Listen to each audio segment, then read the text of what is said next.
Well, welcome today to the Ross Wonders meetup. This is part two of a two-part series where we're introducing our new website, which just launched a few weeks ago. It was a year plus in the making, so lots of resources there. In the last session, which we'll post the video if we haven't already, Amy, Joyce, and I discussed some of the, I'll call them the softer science pages, things like patient support resources, community, the guide for new patients kind of things. And today we have with us my co-founder, Janet Freeman Daly, and she's going to discuss the pages that she was the lead on, which are the harder science pages, focusing on things like the treatments available and clinical trials. So I'll hand it over to you, Janet. Okay, oh, and of course my monitor goes blank. There we go. All right, so I am going to share my screen and we're going to go through the pages that talk about treatment, both from the patient perspective and the doctor perspective, clinical trials from the patient perspective and the doctor perspective, and then also the research that the Ross Wonders are doing. And then afterwards you can ask questions. Here we go with the part up here. This is our main menu on top, and you can see in the patients, there's a treating ROS1 for patients. There's also a clinical trials for patients. In the healthcare professionals, we have the same pages, except they go into much more detail. And then we also have a section on our research that talks about our global ROS1 initiative and the Cancer Model Project and the Real World Data Project that we're getting started on.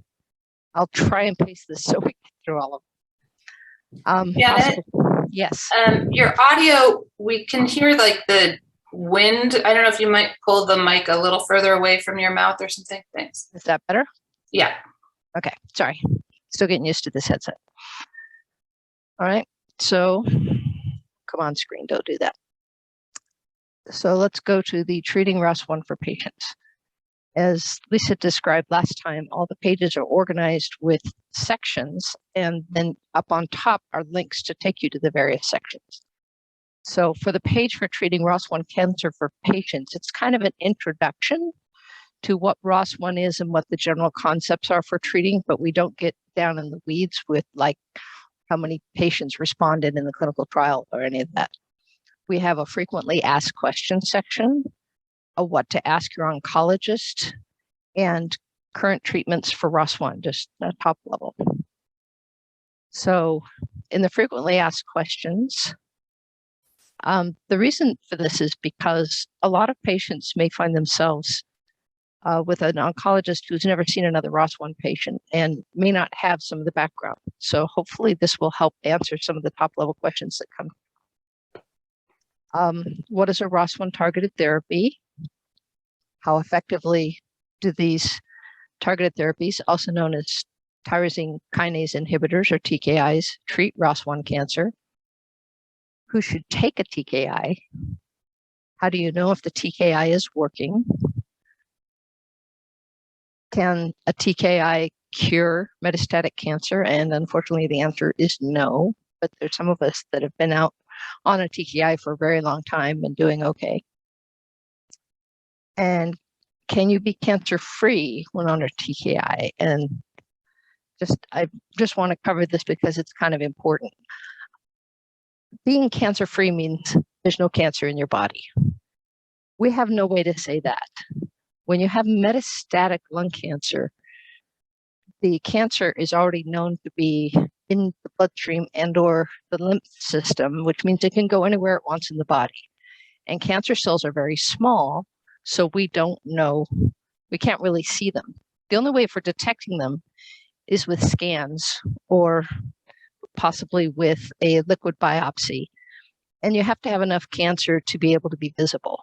So it's possible that you're on a TKI and you have no cancer showing up anywhere with a CT scan or with a liquid biopsy or with a PET scan, but that doesn't necessarily mean there are no cancer cells there. So that's why we avoid using the term cancer-free.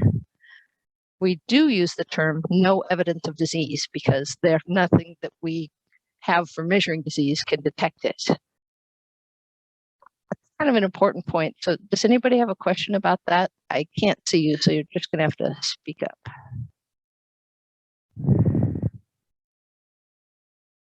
I'm not seeing anybody. Okay. All right. We also talk about what is acquired resistance. So all of us on TKIs eventually are going to see our cancer progress. Some of us have been waiting a really long time and it hasn't happened yet, knock on wood. But because it doesn't cure the cancer, it's possible that cancer cells will still exist in very small amounts. And because they're still alive, they have a chance to mutate and grow. And that creates what we call acquired resistance that can cause our treatments to stop working. So this section talks about what that is and how to treat it. This talks about what if a TKI is not approved in my country or the doctor can't prescribe it. This talks about some other treatments you might have. Alimta pemetrexed chemo seems to work really well against ROS1, and it's not uncommon for a doctor to prescribe carboplatin chemo plus Alimta chemo in combination if you can't take a TKI or after you've run out of TKIs. It also has links to the treatment guidelines for the cancer, the National Comprehensive Cancer Network, which is all these centers are designated by the NCI. There's also a European ESMO version and the American Society for Clinical Oncology version. And I also just want to make it clear, it gets confusing. Because ROS1 is driven by an error in a gene, people think that our targeted therapies are actually gene therapies. They aren't. A gene therapy actually goes in and modifies the defective gene and fixes it. Our TKIs don't change our DNA at all. All right, so the next section is what to ask your oncologist. And these are just general questions that people might not think to ask regarding biomarker testing and what treatment options are. And then after your cancer has progressed, some of the questions you might want to ask. Make the reference here to the ROS1 clinician researchers. That's a page that Lisa covered last time, and it has a link to the physicians that are either treating ROS1 or also treat and research ROS1. And we've added a section that, as Lisa mentioned, that is research clinicians that we know are not researchers and they're not necessarily ROS1 experts, but we know that they consult with ROS1 experts. We're trying to get more people and more names up there so people can find someone near them. Then we start getting into the actual treatments for ROS1 cancer. And right up front, we're saying, don't start out with immunotherapy. In any clinical trial where a ROS1 patient has been given immunotherapy, it didn't work for them. And in patients who have ALK-positive lung cancer and EGFR-positive lung cancer, which are also driven by genes, immunotherapies rarely work for them either. We don't always know why. And we do have members in the ROS1ers for whom it's worked, but the deck's stacked against you. It's not, and the guidelines say don't do it first because of that. We also discuss a little bit about taking drug holidays. To use myself as an example, I'm 9.5 years on crizotinib and have never had any more cancer show up on scans. So someone would think, well, if I'm dealing with side effects, maybe I should just stop taking the drug. The problem is these drugs suppress cancer. They don't kill it necessarily. So if you stop taking them, they stop suppressing the cancer and it's free to grow again and possibly mutate. So while we don't have any research to support that in ROS1, there is research in a type of leukemia that had the first targeted therapy drug approved back in 2000, CML, and I can't remember exactly what type of leukemia that is at the moment. The doctors have tried giving patients a break. That disease is not as aggressive as ROS1 lung cancer. And so the CML patients would stopped the drug for a while after they'd been on it for 5 or 10 years. Inevitably, the cancer came back, but you might get 2 or 3 years before it comes back. Again, it's not as aggressive as ROS1. But the thing to remember here is the cancer always comes back. So just because you can't see any cancer on scans doesn't mean it's not there. And taking a drug holiday is something you need to discuss with your doctor. Obviously, if the doctor says you need to take a break for dealing with side effects or because you've got high liver values or something, certainly that's something you need to do to be safe. But to just take a break for no reason other than you're tired of being on the drug is something you really need to talk to your doctor about.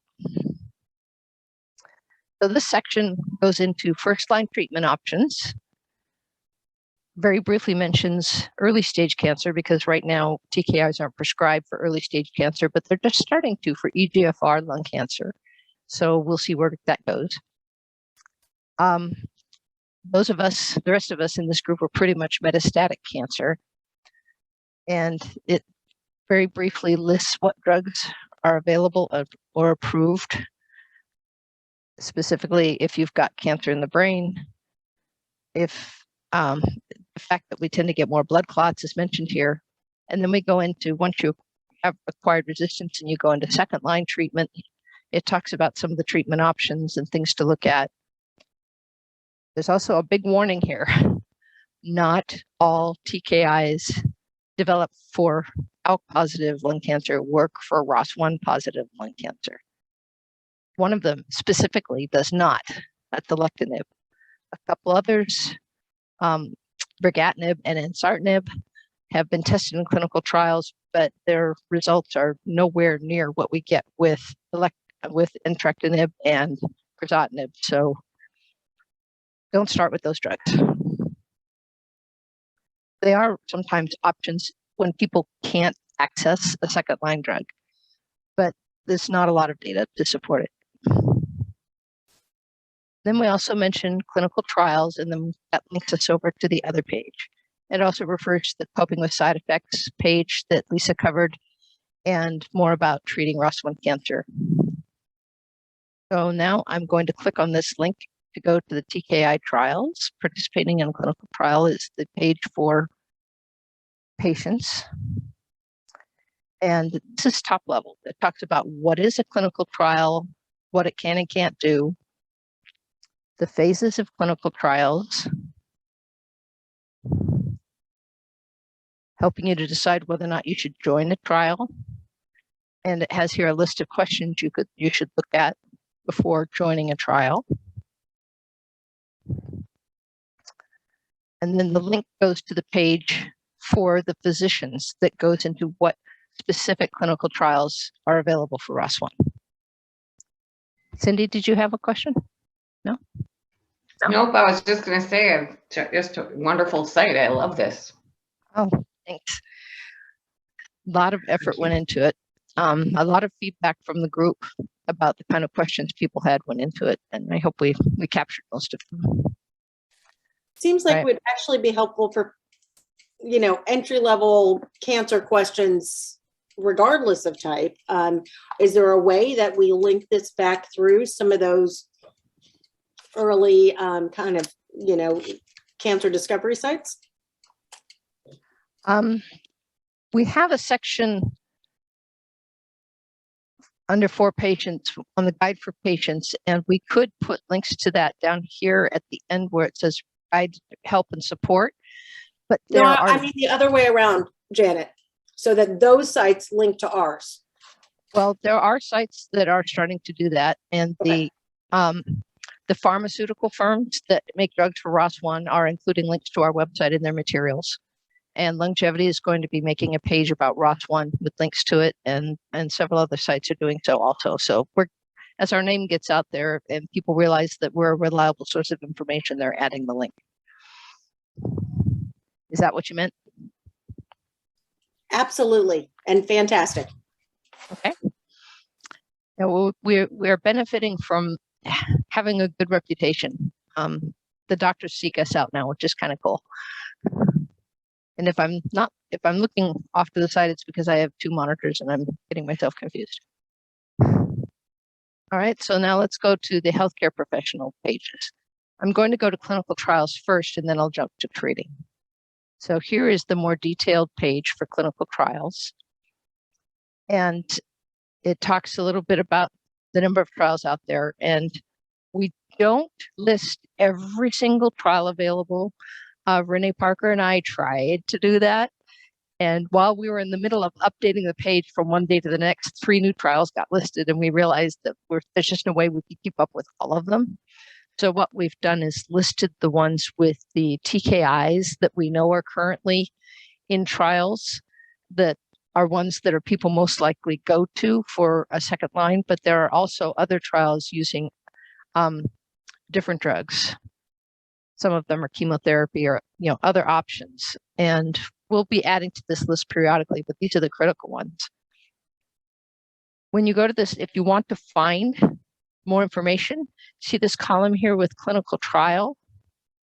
I'm sorry, I can't make just the column hide up. All of these are links to the clinical trial description put up by the FDA. So for instance, you can click on this and it takes you to the repetrectinib trial page. And there you can find information about what the different cohorts are, which is the groups of patients in the study, what the arms are, what are they measuring for outcomes, and the eligibility criteria. Down at the bottom, they also list the contacts, and you can find all the places where the studies are open.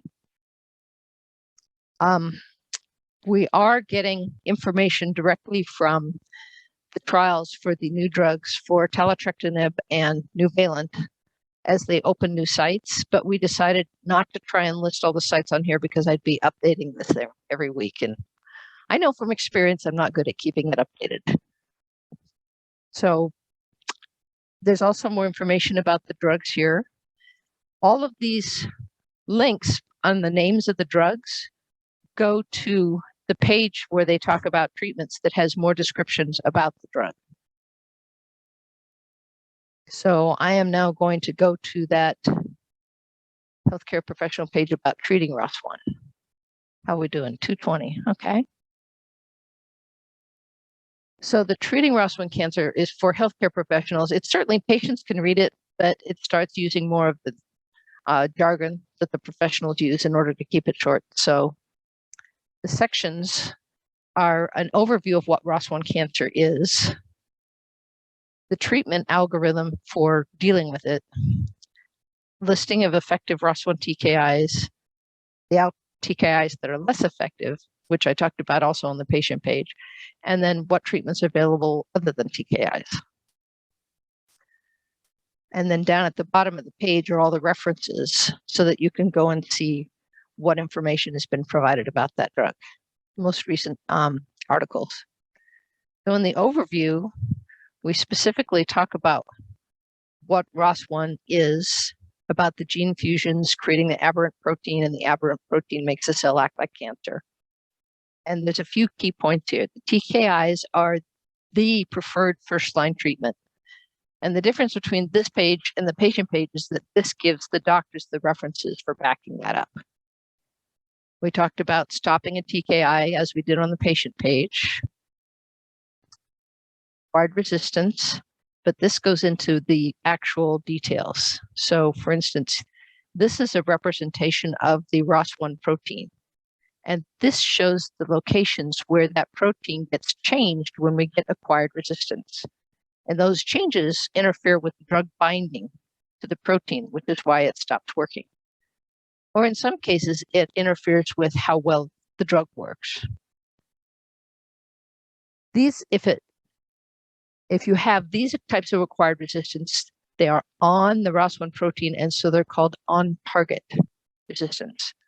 But over 60% of our cases are something else changes in the cell that makes so that our TKIs are still effectively inhibiting ROS1, but the cancer cell has figured out how to turn on its cancer-like behavior, even though ROS1 is being inhibited.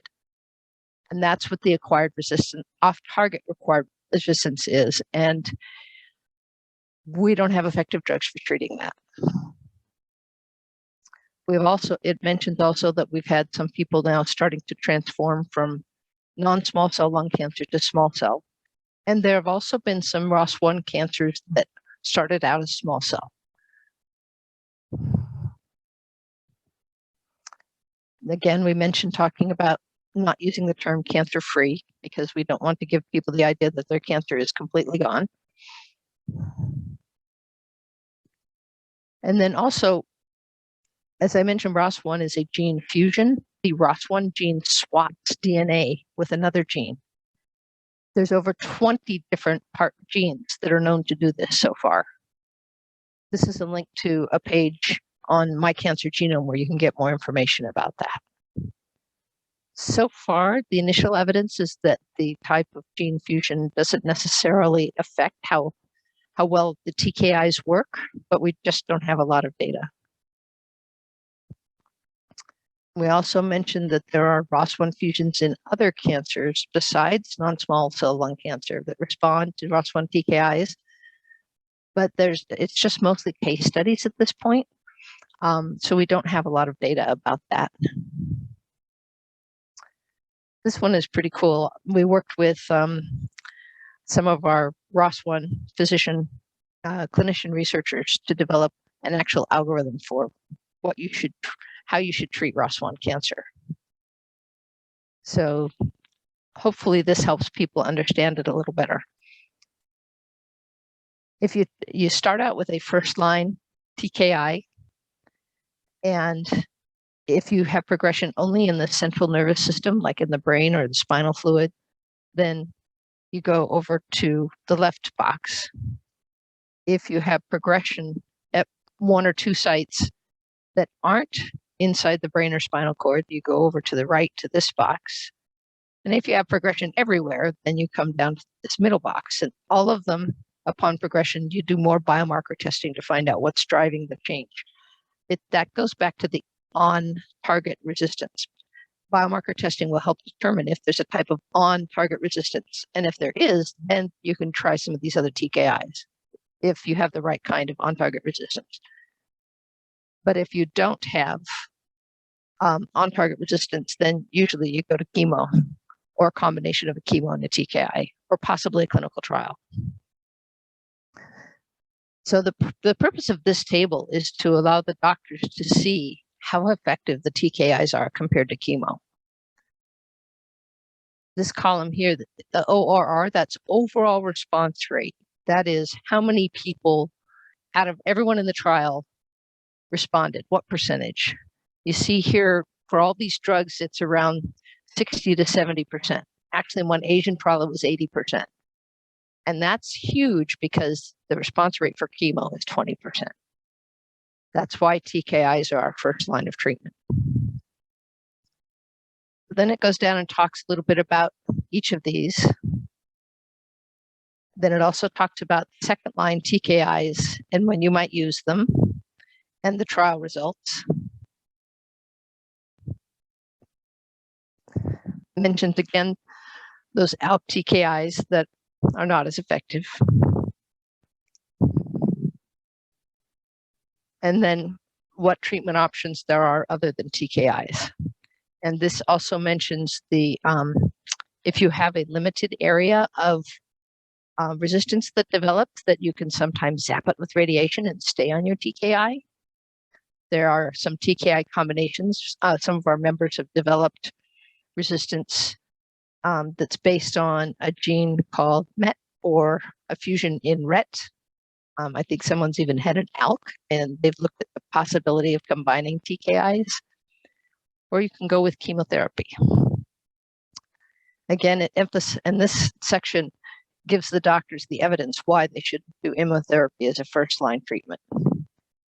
But down here at the bottom, if I go and click on one of these drugs like ensartinib, it takes me to that drug with the various published medical journal articles supporting the use or not being used for that drug.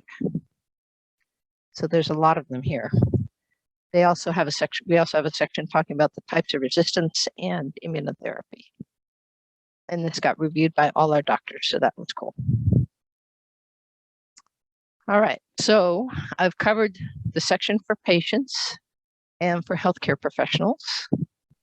Any Janet, you kind of mentioned that really quickly. So I wanted to highlight that it was reviewed by Dr. Camage and Dr. Lynn, and I can't remember who else, but Dr. Wu, Christine Lovely. Let's see, I'm blanking on the others at the moment, but those are 4 of our big doctors. So, and they all are okay with that treatment algorithm too. So, anything else, Lisa? no, I just thought that was worth highlighting. This is, very vetted information that we should feel confident sharing with our doctors, our community docs.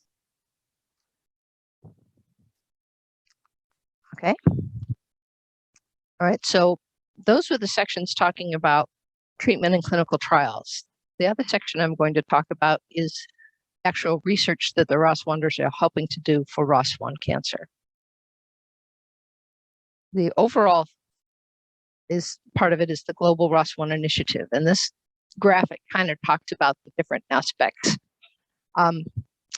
We provide education about research and treatment options, but we also are trying to keep a watch on the basic science, and we hope to fund some research in basic science later this year.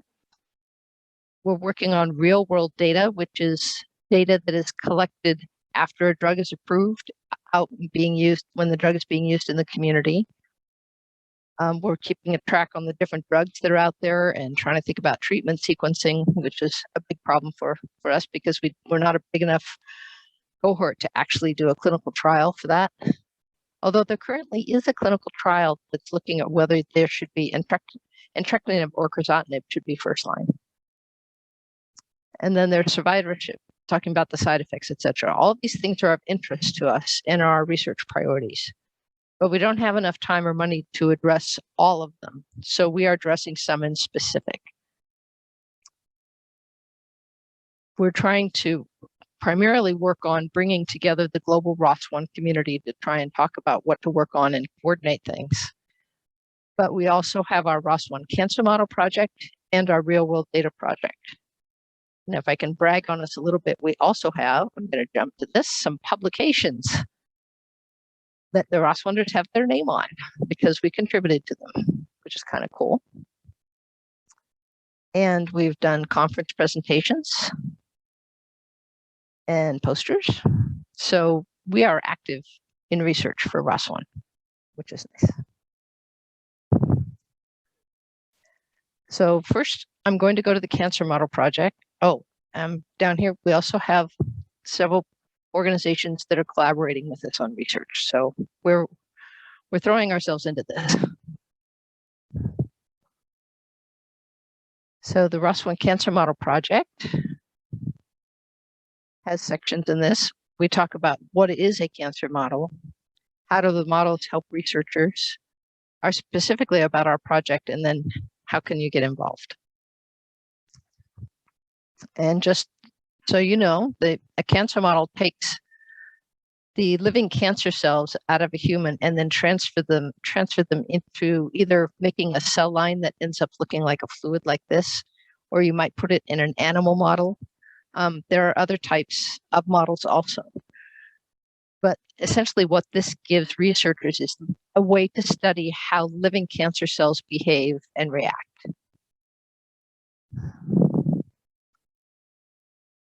And here's one way of, for instance, using cancer cells. This researcher is taking cell lines that we helped make, and each one of these little circles has the cell lines in it, and then different plates have different drugs on them. So for instance, this might be crizotinib at 6 different concentrations, and they try and figure out how it grows and how it looks. And we actually have a video that you can go to look at that. We specifically have a cancer model project that is collecting tissue from patients and pleural fluid to try and make these cancer models. at the moment, it's a little bit on hold. We were working with University of Colorado, and they're on hold for the moment because they had a change in laboratories. We also work with pattern.org, but they will only take, at the moment, tissue from surgeries. They won't take it from biopsies. They will take fluid from pleural effusions to try and make, and then they give it to the Broad Institute of Harvard and MIT. The Broad Institute is the organization that ran the Human Genome Project, and they try and make organoids and make these models publicly available so that any researcher can access them. And they also get all the genetic characterization of them and make that information available. The cell lines that we created are at the University of Colorado and are accessible to researchers for the cost of shipping if they are a nonprofit in a research organization. And we also have genomic characterization data of those cell lines, which we're trying to find how to go about sharing that so researchers can have access to it. But information, the cell lines have already been shared with all these institutions here, which is pretty cool. So we are helping to get more research done for ROS1 that way. We also tried to make mouse models, but unfortunately we weren't successful. And it evidently is very difficult. Harvard and University of Colorado are two of the centers that, not Harvard, I'm sorry, Massachusetts General Hospital and University of Colorado are two of the centers that do a lot of ROS1 work and other genomic driven cancers like ALK and EGFR and RET. And they've been able to make models of some of the other ones in mice, but they haven't been able to get a good ROS1 model yet. As far as I know, there's still only one, maybe two ROS1 models that are available for drug companies to work with. And then there's a section about how can I get involved with that, with the project. If you think you might at some point have pleural effusion taken or have tumor excised by surgery or whatever, please do go to pattern.org.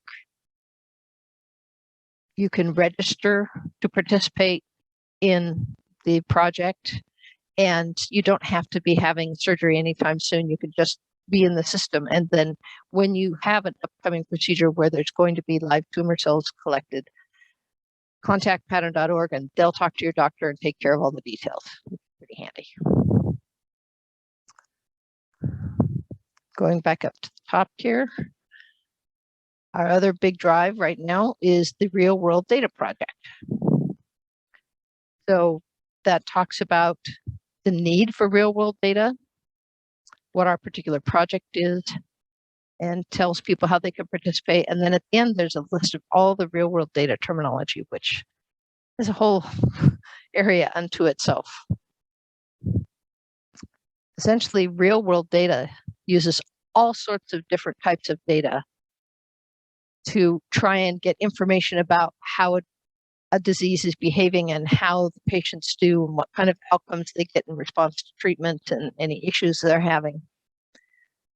And we originally tried to do something like this when we first started, but we ran into a very common problem was that the data got siloed by the institution that was working with it, so it wasn't accessible to anyone else. We're trying to set up a project where the information will be available to any researcher who wants to be able to get it. And to do this project at the moment, you may have seen me post about Longevity's Project Peer in our private Facebook group. They are working with us to collect data for Project Peer, and they will help us analyze that and see what it means for the group. And it's kind of a first step for us. We're also talking with other organizations that are doing research like Count Me In and the Rare Alliance, and looking at patient-reported outcomes, which is a way of capturing information that's important to patients to show how they're doing. And then we are going to be having our ROS1ders Research Roundtable in early May. It's going to be either May 3rd or 4th in a public webinar. And we're going to start exploring what kinds of research questions we want to answer with real-world data and what kind of data we can collect to do that. There's a section here too about how you can participate. And note that every how you can participate section also has donate because we are raising funds for projects. And later this year, we are going to release a request for proposals from researchers and fund some grants into ROS1. This section is all of the terminology related to real world data. There's a lot. Someday when you have nothing else to do, feel free. So that is the section here. I also want to mention that we have I'm going to jump back here and go to our YouTube site. We do have a YouTube page where we have been generating videos. So if you want to learn some about what our research is, we talk about our projects and initiatives. We have a tour of the Noble Lab that created a lot of our cancer models and talked about how to use them in research. And we also have links to presentations done by other researchers that talk about ROS1.